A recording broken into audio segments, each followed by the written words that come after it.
Hello, welcome to the Fliers. I've long wondered why America came to Australia's aid in World War II. We made unequal allies.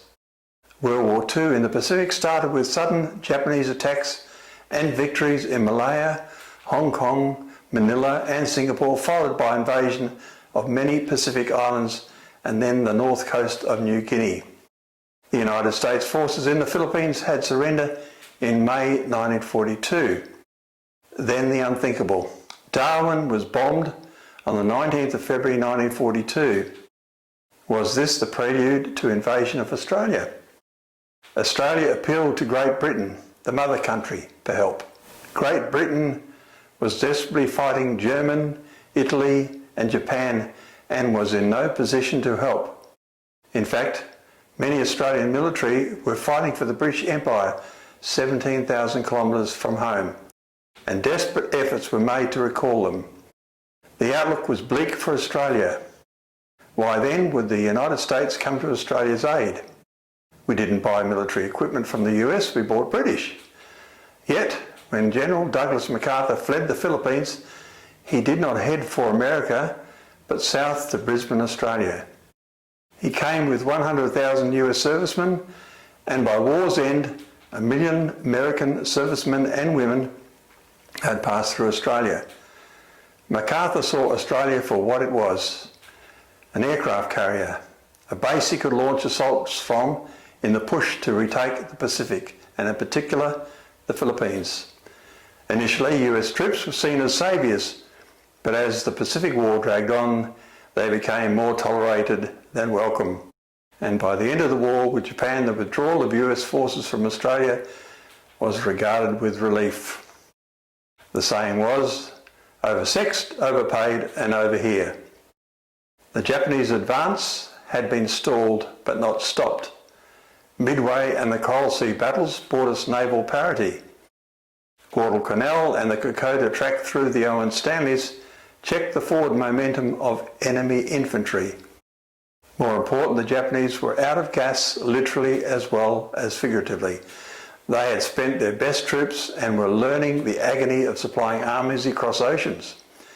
It came as a shock to learn that the Japanese had radar when a radar installation was discovered on Guadalcanal in August 1942.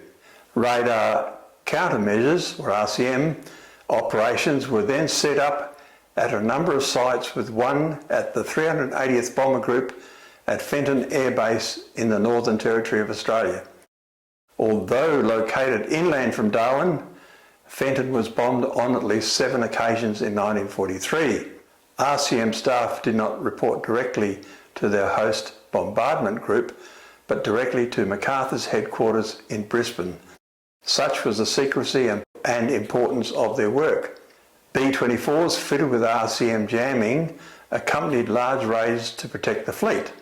The RCM did not necessarily seek to destroy Japanese radar sites, but flew to avoid them.